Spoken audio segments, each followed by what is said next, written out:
It is saying, the life that you are living, good or bad, you have a role. He cannot to give you things that you are not yet think yet. Because where your thoughts can reach, where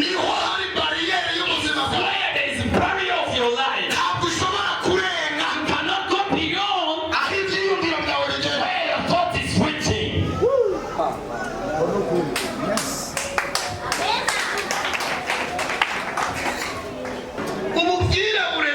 The black you have and this softness you are,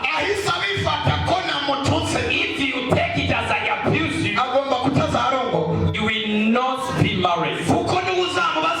Because everyone will ask him, he will say he's laughing at me. What you need to do, what they have said is true, but you don't have to accept it. You need to say me, proud of mine. Why they can find it again? No way.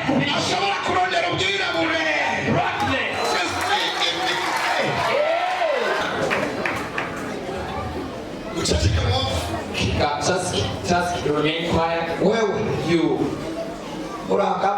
You are job. Wanted. That's not what I did.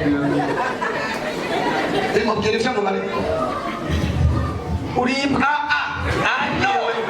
Tell him how he paid me. That's one. These people know that this man is no dog. Who announced that he's a dog? Please.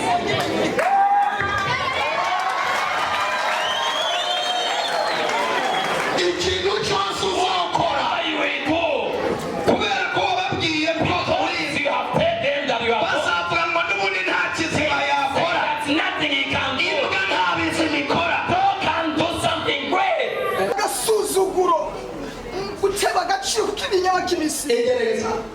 Stop from there. Yes, it's to complain. This complaining of yours is not gonna make Jesus to do something. People pain. You are looking at your trouble. When Jesus will look temptation, is when your eye, the eye be removed on temptation, and somebody look at Jesus. Look at me.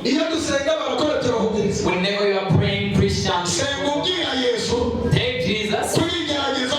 That's every temptation that is down of Jesus.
Mushomba yambwiye ko azandihira n'igice ngiyo. The pastor said that he's gonna pay half for that. That's it.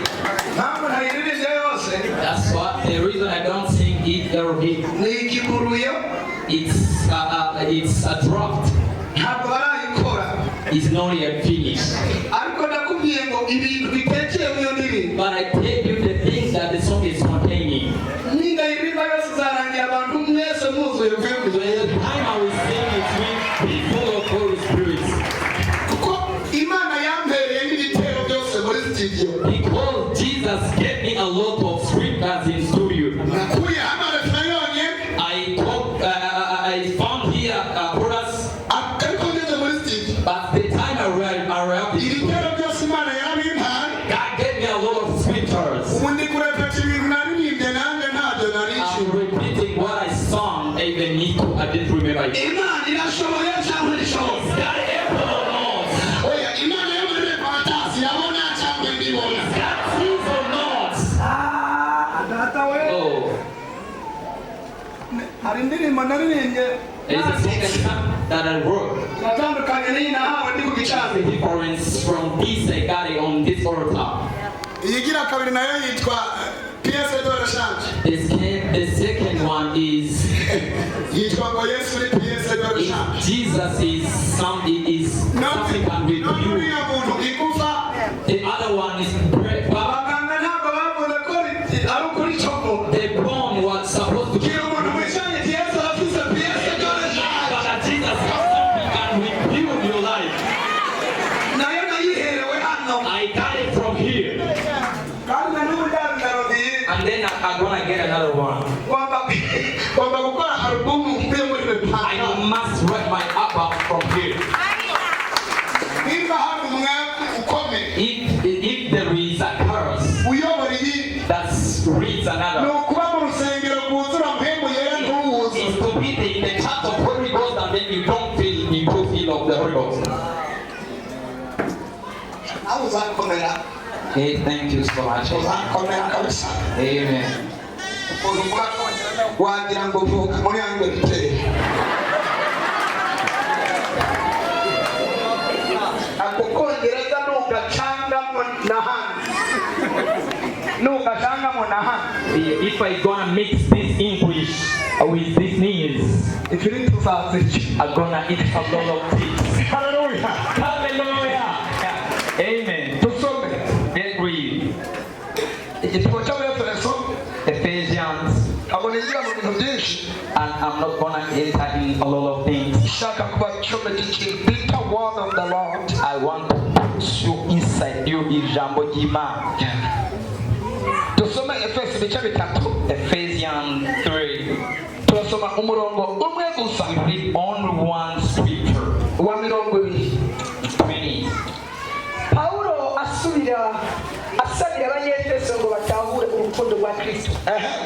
Ni ukwishobora gukora ibirenze. Now the one who can do Ibirenze cyane ibyo dusaba. things above we can beg. N'ibyo twiyumvira byose. And the Lord we think about. Ubushobozi bwayo As his power leads, budukoreramo buri. what within us leads. Amen. Amen. Mwandike teme y'iryo jambo. Right? This hymn, Iravuga it is saying, ubuzima ubayemo the life that you are living, bwiza cyangwa bubi good or bad, ubufisemo uruhare. you have a role. Subiramo tena. I repeat again, Iravuga ngo ubuzima ubayemo the life you are living in, bwiza cyangwa bubi good or bad, ubufisemo uruhare. you have a law or a reason. Iyi teme murongo itakaza. This is too much. Wewe ni wewe ugomba gutuma ubuzima bwawe buhinduka. You are the one who must supposed to change your life. Ni nawe ushobora kubyiyicira. You are the one who can kill it yourself. Wewe You ni wewe ushobora gutuma ubuzima bwawe butera imbere. are the one who can make your life go forward. Ni nawe ushobora gutuma ubuzima bwawe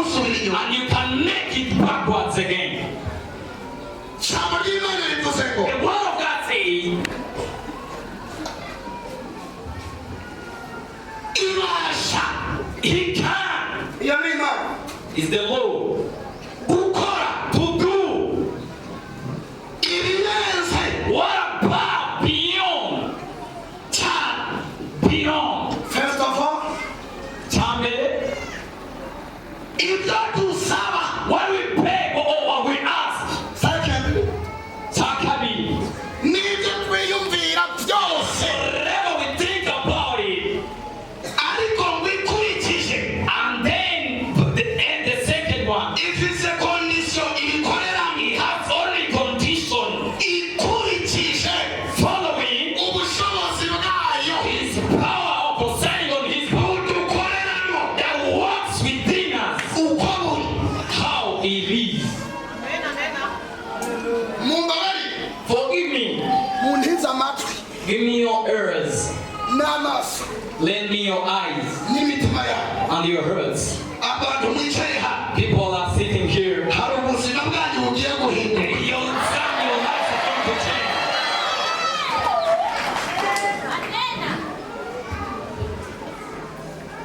Nyuma ya rino jambo, After this world,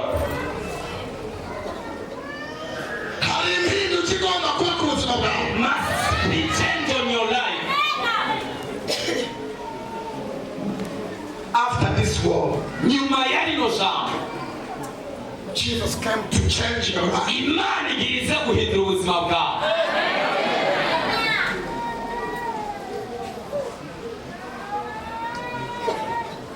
Glory to God. Ikosa Imana idashobora gukora, A mistake Jesus can't do.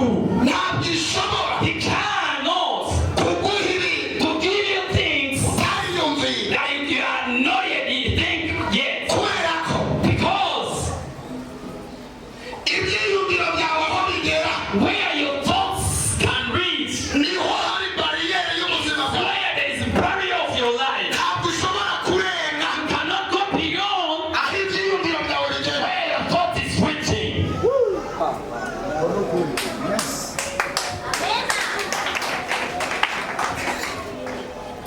Reka ndakazana rero. Let me bring it.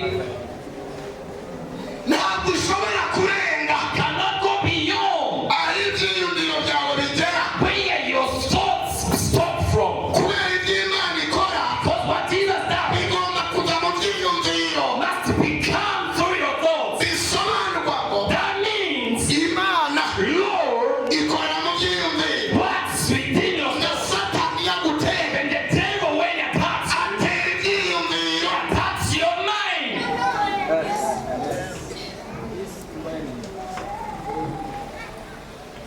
bisigura ngo That means ibyo wiyumvira whatever you think, nibwo buzima bwawe bw'ejo hazaza. that's your future life.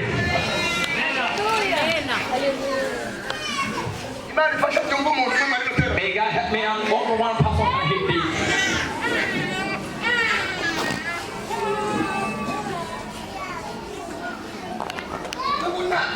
Iyo urebye hano, If you see her, urebye hano, if you look at there, hari inzu inyuma y'igihome mubona. wall is behind the world.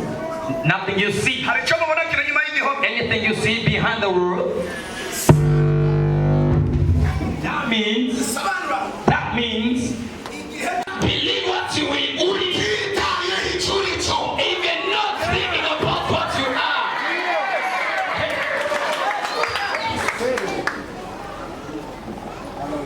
Kwizera, believing, ugomba kwizera aho uzaba. you must believe where you will live, Utitaye aho uvuka. not depending where you born from.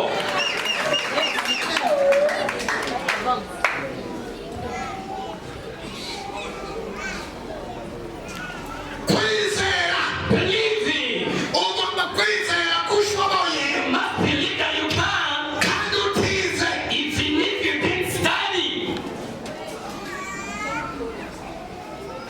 Imana ifashe byumva umuntu. May God help me and somebody can hit it. Ariko nta muntu ari gufasha amateraniro. Everybody's been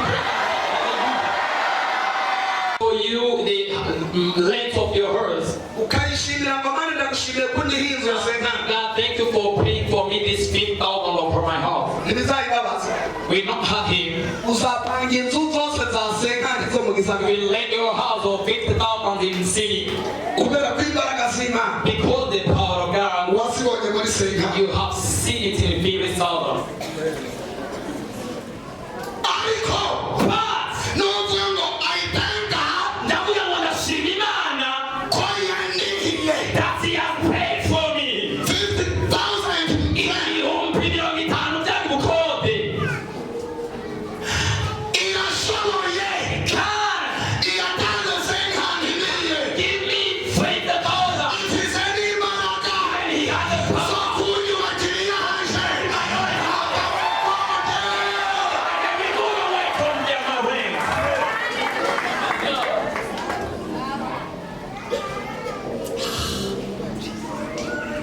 bisobanura iki That means Imana iri kubenshi when Jesus look at you,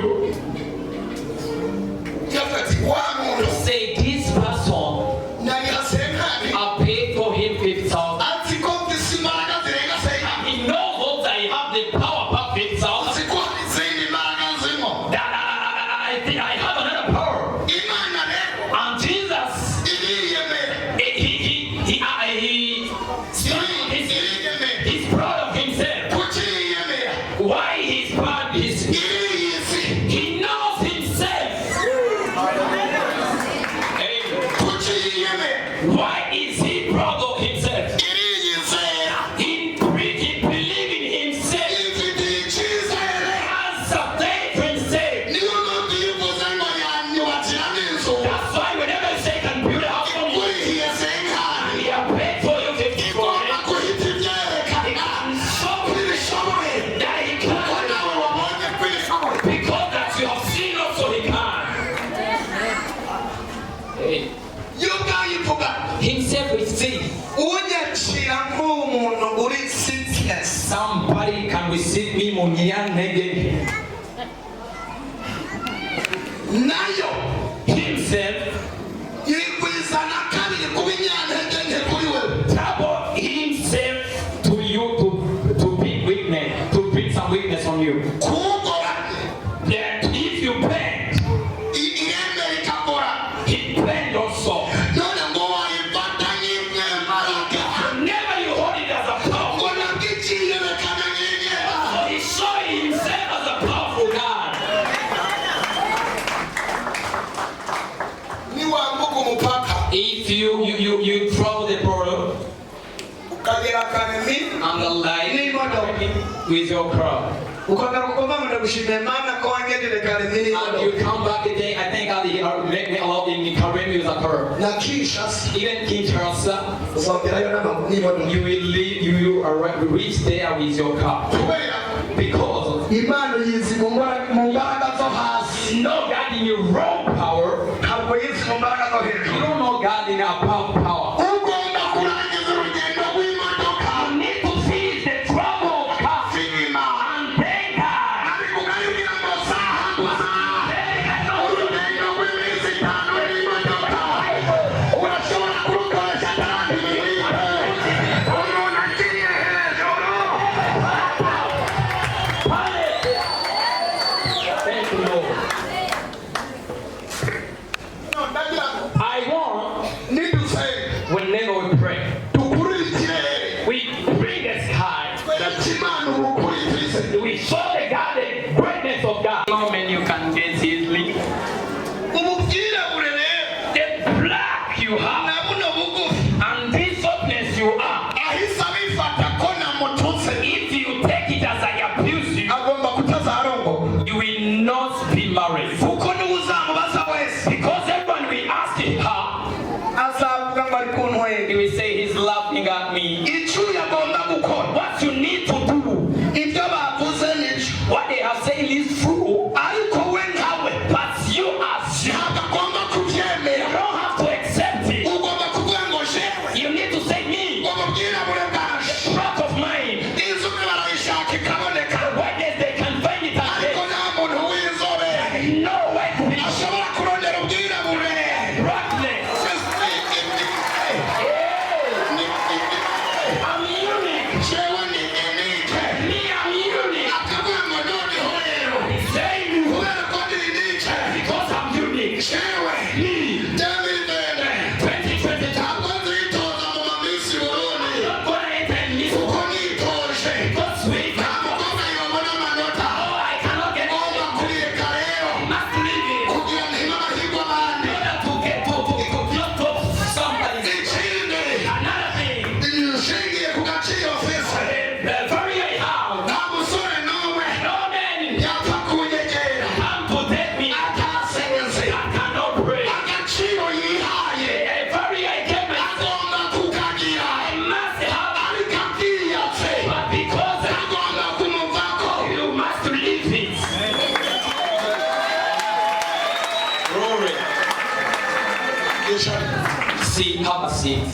Mwena. Please Kila umuntu mwicaranye ngo. tell your neighbor that. Ntukemere ibyo bavuga. Do not allow what people say. Niwemere ibyo Imana yavuze. Allow what Jesus says. Come on. Uceceke mwumve. Just remain quiet. Wewe. You Urangamba. are dog. Genda ubibwire urya ibintu ndakubwiye Go urya. and tell that man what I tell you. Ndimubwire ibyo mubare. Uribwa. I know. Tell him Abwiye. he told me. ambwiye ko ndi Iyicare. Have a seat. Bibwire urya. Tell that one. Bimubwire urya. Akazi bakorera. No, this man, you tell him. Icara wewe hano. Warangiye I have already finished. bimubwira ibyo akubariye. He Nawe tell bibwire him urya. dog, and you tell that one. Oya. No, Ni byuyu. this man. Bwira nawe. Tell her this one. None aba bantu bose umenye ko yari iki. These people know that this man is None dog. ninde ubitangaje ko ari Who announced that he's a dog? Sure. Please.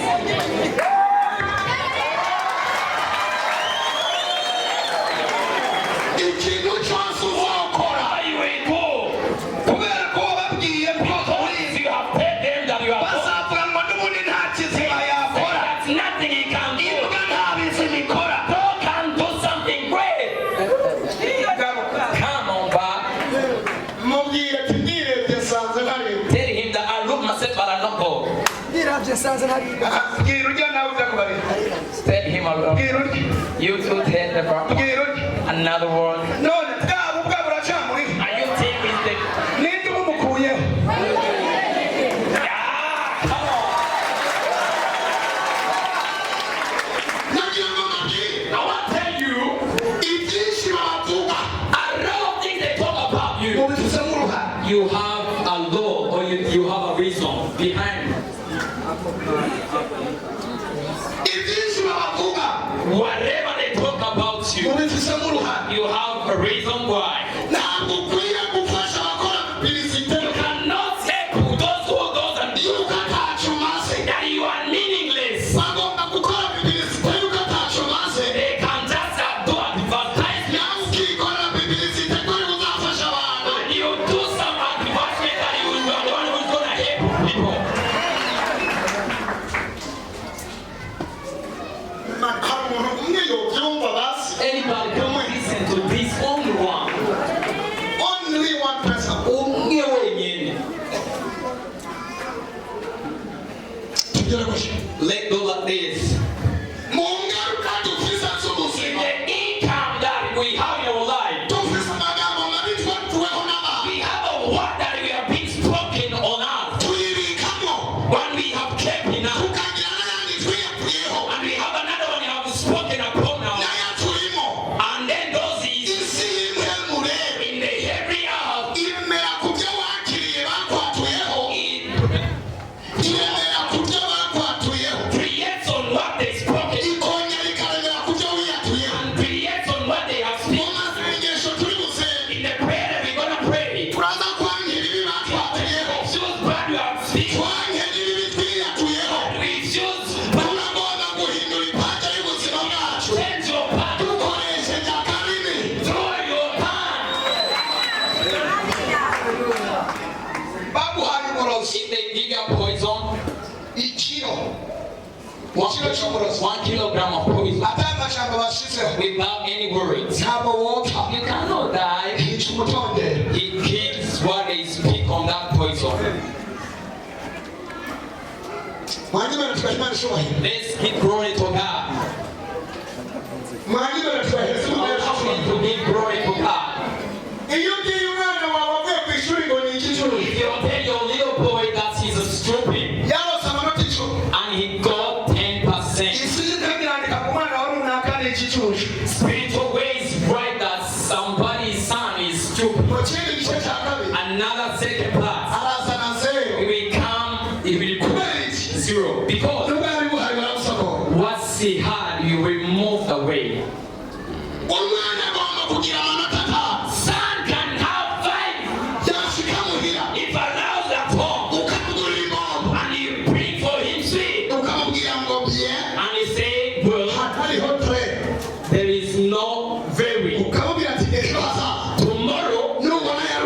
If you have more than that, I'm gonna buy you peace. Wow, the study must have power. There's something he must win.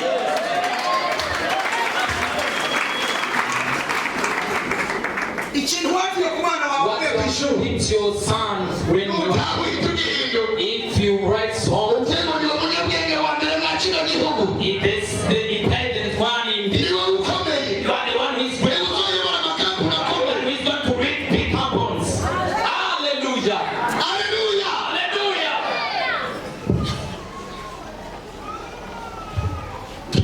Let's do like this.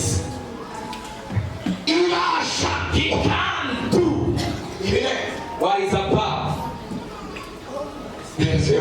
Give me that chair.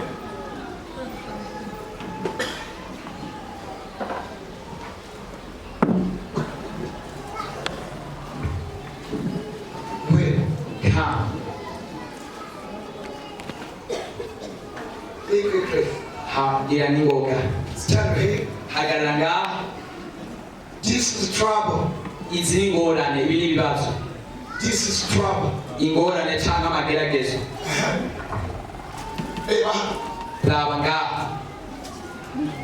For your leisures. This is Jesus. Example. You need yes, You need Jesus. This is Jesus. And this is trouble or temptation. No. So, pray that trouble are troubling me.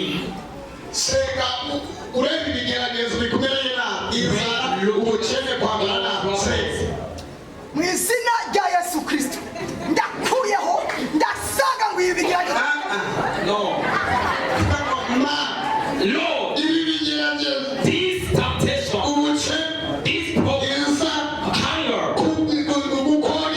this weight, because it's on your race.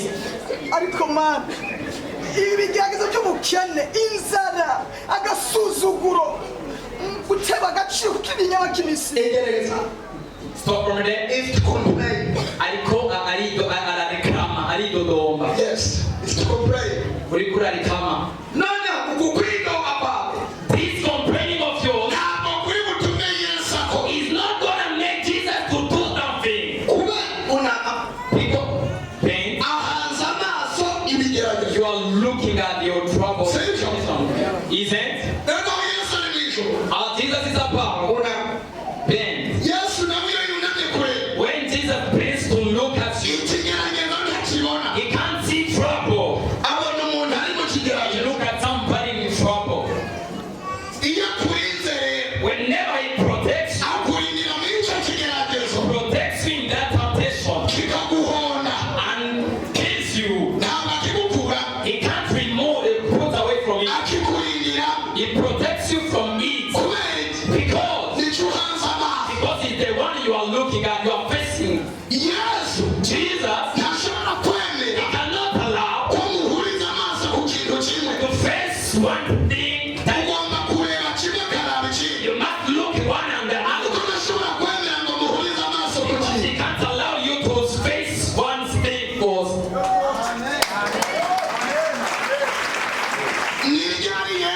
When Jesus will look temptation, is when your eyes be removed on temptation, and somebody look at Jesus. Look at me. Whenever you are praying Christians, take Jesus. That's every temptation that is down of Jesus.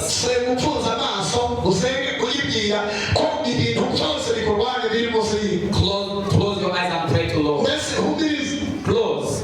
Mwami Yesu, nubwo bimeze uko, ndabizi ko ibingwanya byose biri munsi yawe, bisa kububasha, ntakikunanira, bikuraho, nibigembya, agaciro.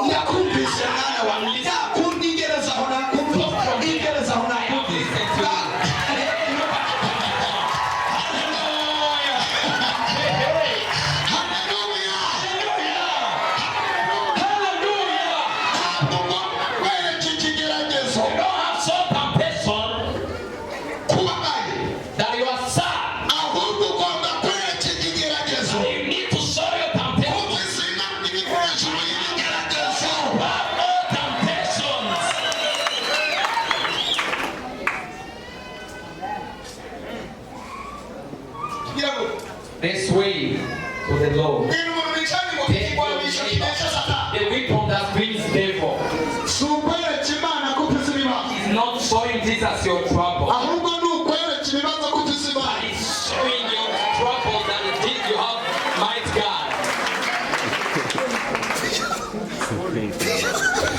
Nako garukana kandi gapani.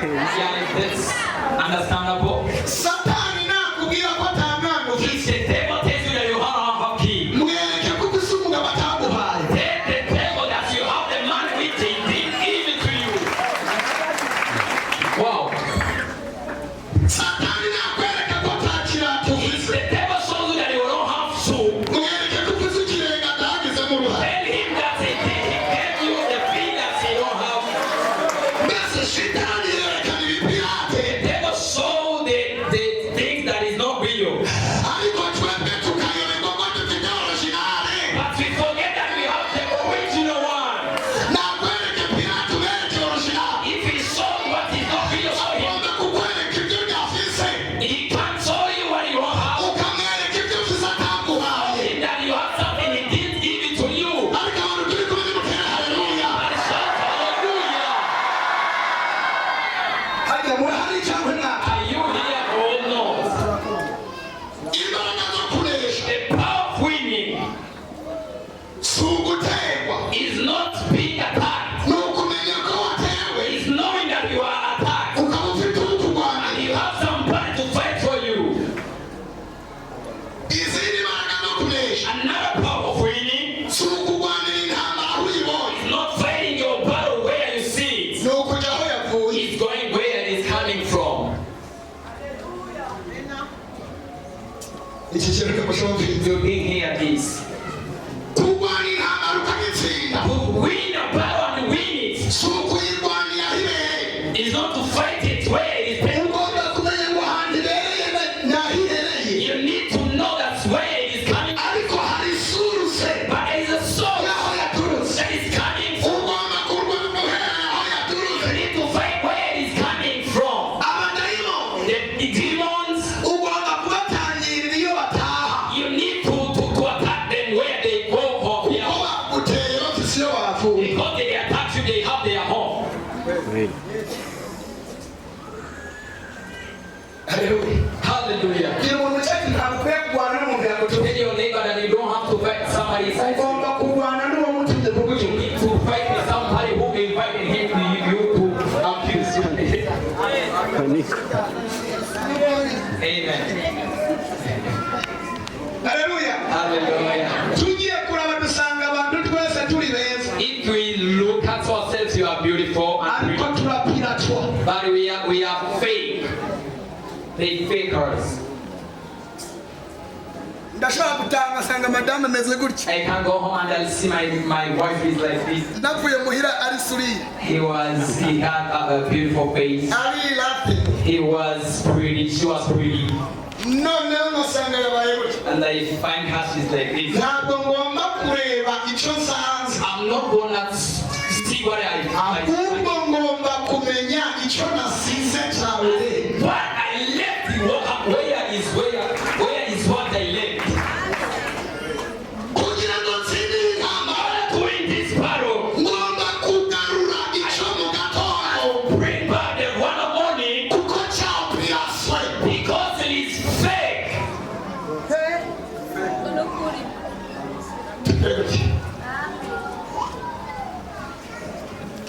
Dawidi David, umunsi umwe bamubwiye ngo one day they told him, wamukenera. you poor person, you poor. Akora mu mufuko. So he tapped in his pocket, Asanga ntakiri. nothing was there. Akora naha. And touching another word, Aba ntakiri. nothing was there also. Acara kuri eko kashi. He visited on, Asanga harimo imiroto. was Rimiloto there. Ariko But aravuga ngo ibi ni bya perezida. this is for prison. Tomorrow. But it's true. Uwiteka. The Lord be so. Umwongerewe. Is my shepherd. Sizongera. I'm not gonna beat our person. Hallelujah. mbwira umuntu mu cyatsi ubuzima bwawe niba uhagaze ku byo bata Tell your neighbor that your life is ubuzima bwawe ntibuhagaze ku byo babona. Your life is not telling what they are seeing. Imana yabunyegeje mu byo batabona. Jesus hiding in invisible things. Come on. Yaravuga ngo Uwiteka ni we mwungeri wanjye. He used to say, the Lord is my shepherd. I will never be poor. Kabonso umukene. None arabibonye ko ari umukene muri se. So he see that in the present he is poor. Ariko ejo byanze. But tomorrow he refuse. Barasubira ngo They repeat again. none Again. kuzaci You will inherit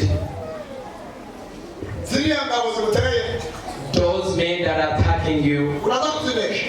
Are you gonna win them? ahita aravuga ngo He say, I have the tongue in my mouth ndafise ururimi mu kanwa kanjye. and the tongue Kandi ururimi has created everything here in the world. byaremye ibintu byose biri hano mu isi. Waremye ibintu byose biri hano mu isi. His tongue.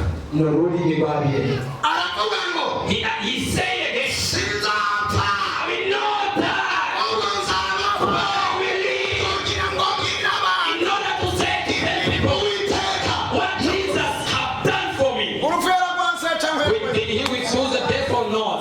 gira umuntu mwicaranye ngo urupfu n'ugwemere Tell your neighbor whenever you allow death, ruzoza muri 2020 kandi bote so 2020 we come in 2022 and it will come in 2025.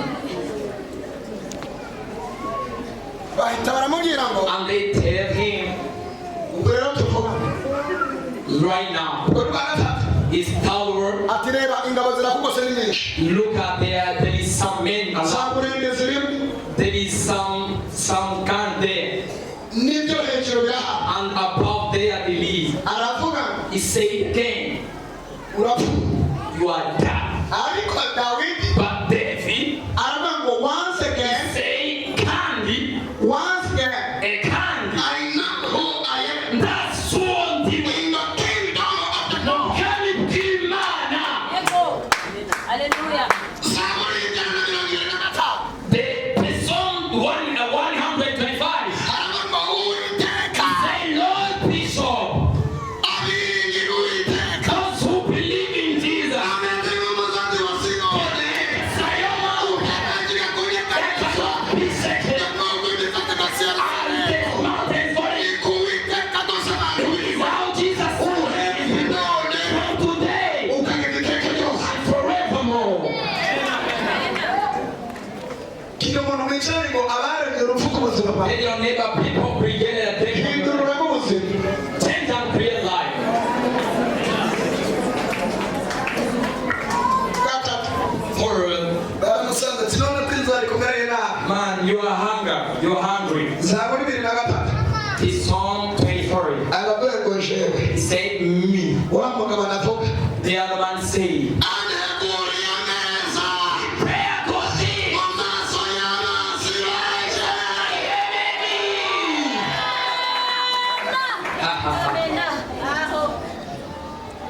Bamubwira ibigambo They used to tell him bad words, akabikuzaho ijambo and he changed it to what?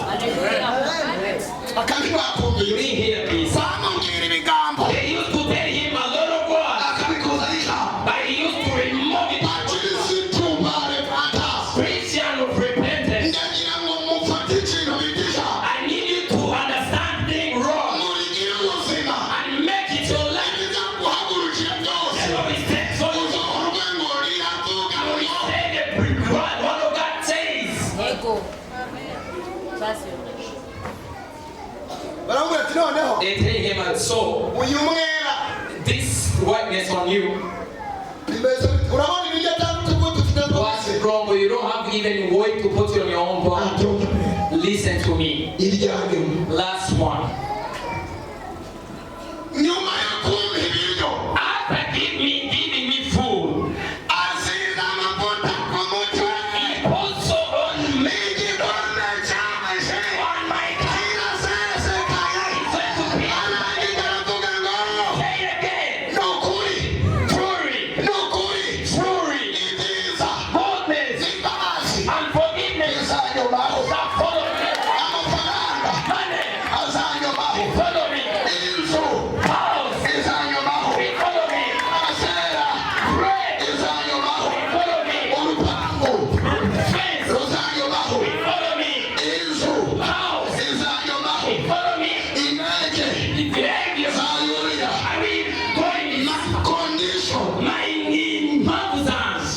must be in the house of God.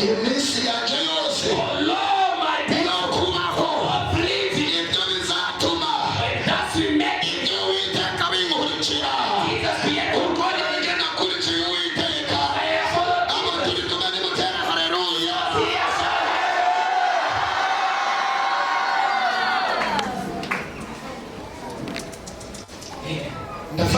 I'm praised. Hallelujah. Tell your neighbor that what you need to be is within you.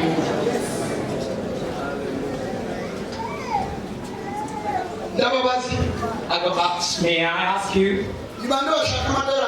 Anybody want dollars here?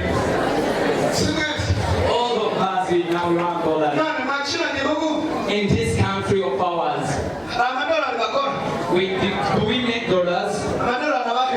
Where is dollars? Do you have any friends allowed you to give some dollars? It must come in airplane to reach you here. Have you had? Why are you not receiving them? And you need them? Listen. Nobody has your dollars in US. I don't even pray for it. Jesus will not give you.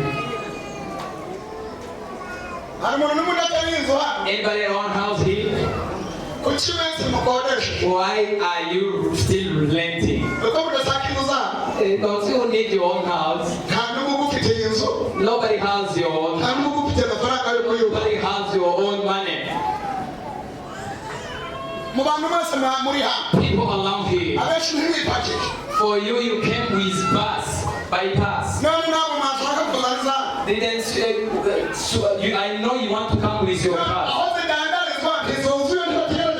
Do you know, Andy, there is a lot where they buy it.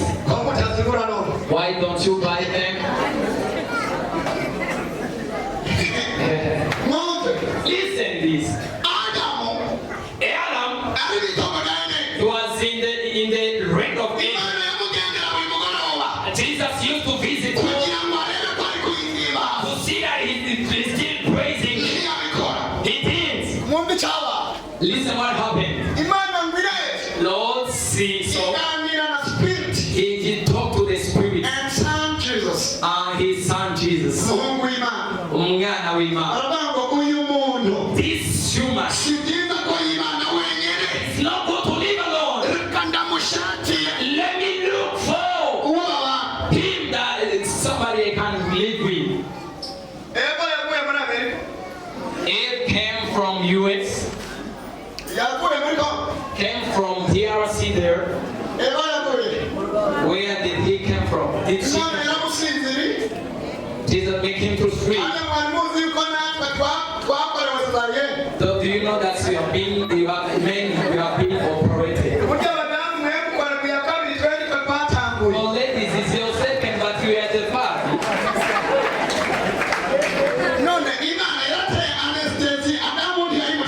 Jesus used to operate Adam or no? For you is the second one, we are the first one. Listen. It came from his. Adam was sad or not?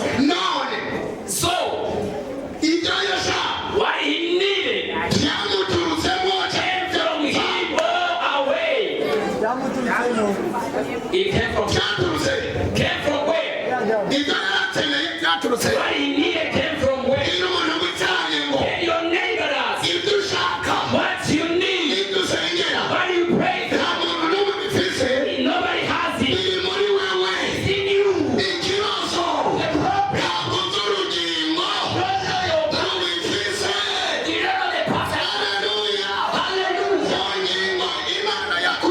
In the part that Jesus creates you, there is one part.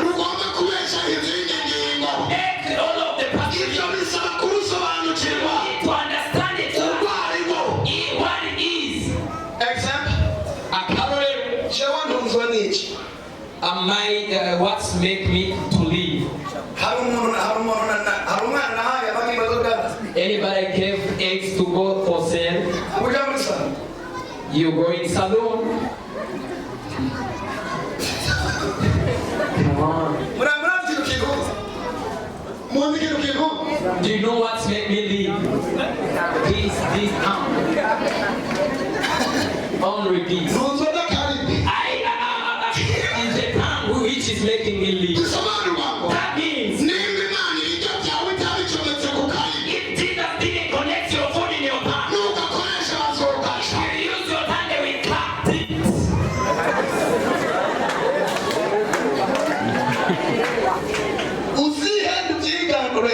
You try it and you try. It's cool.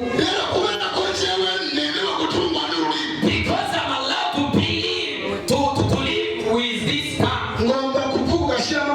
I must say and then you put there some money and then I ask you to take. Because I'm using my parts of my living parts. People you have, you need it. Let me show you the way to get dollars. May I show you? Who wants to raise your hands? If you need to have dollars, because nobody has your own dollars.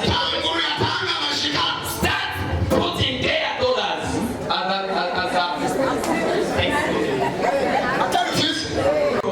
buy it and then you put it there.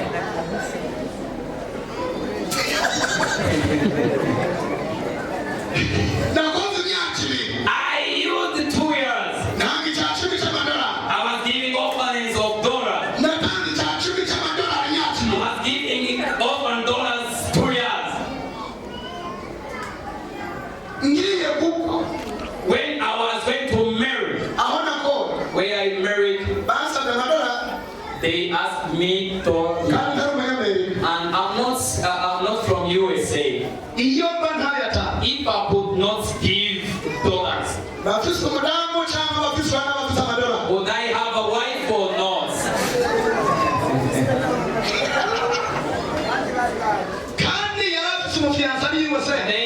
She had a fiancé from USA and sent them monthly. And then for their home they dollar was a what saved me? I gave it in free and there was school time. I got somebody must be married by dollars.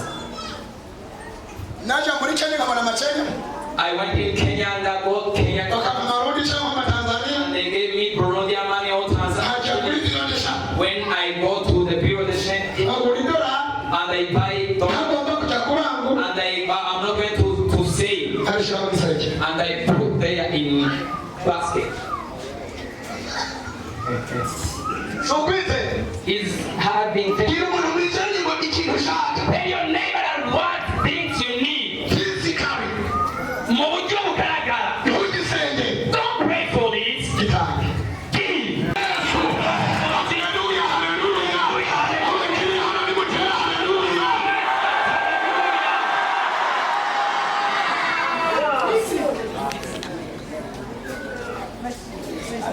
Glory to God. Are you here? I saw it's past 2020. I raised.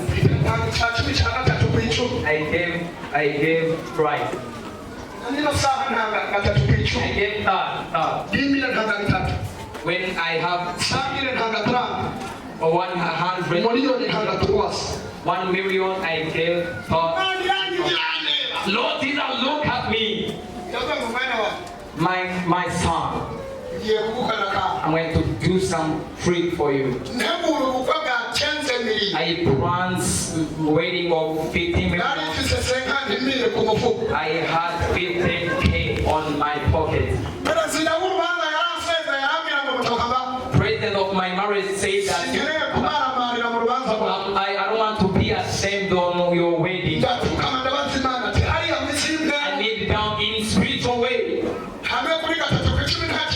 On the other side, they took gift for something for me.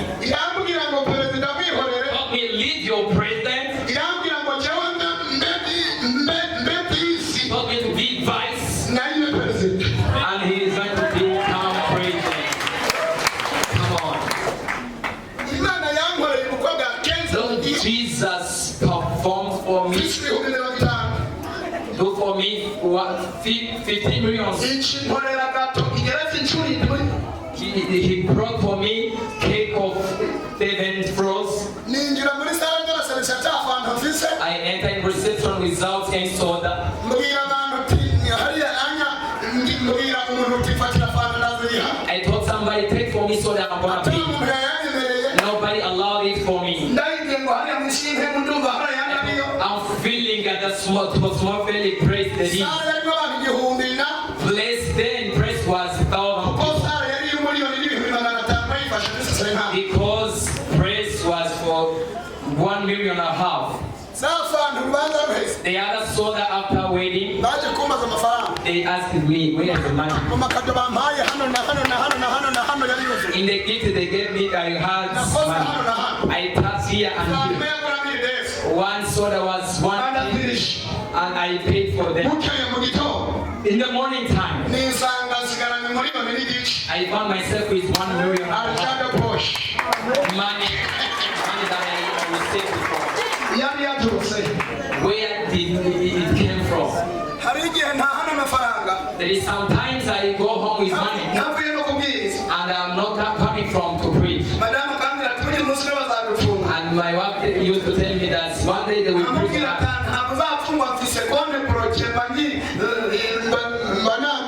I said that I break my account. We spent 2 weeks. I preached 2 weeks here. 3 weeks. In the other miracle you put there for me, I used to go and I remove and I put on the number of my servers. That don't be, and I sing. Listen to me talking Jesus.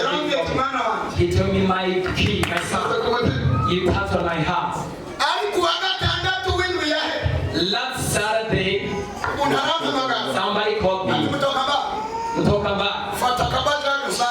Take Bajaj and 5 I had 5K is enough, is my wife. I said, this man, he wanted to give me something. I spent all night in prayer time. Oh, was on Friday. Lord told me that this house, they can also test you out. Let me pray for your land. And the own house, the owner of the house will remain with your name, your date. That Saturday was on Saturday. Get me one of envelope that is like this. I touch on it. I thought that is another thing. It's pamper and I don't have key. I thought I'm hurried. I wasn't hurried. I had some stomach. And I wanted to go somewhere. But this sickness that I have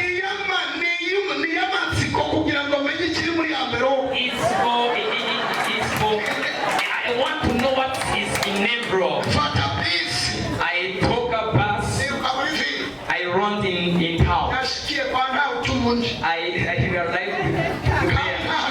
And I didn't know even want to go there. I 1, 2, 3, 4, 5, 6, 7, 90, 80.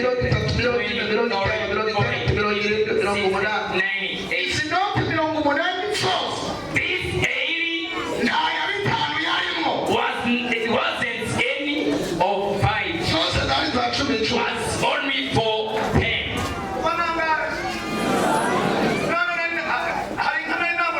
Did I am I his cowboy? Did I give him anything? When I go back to home,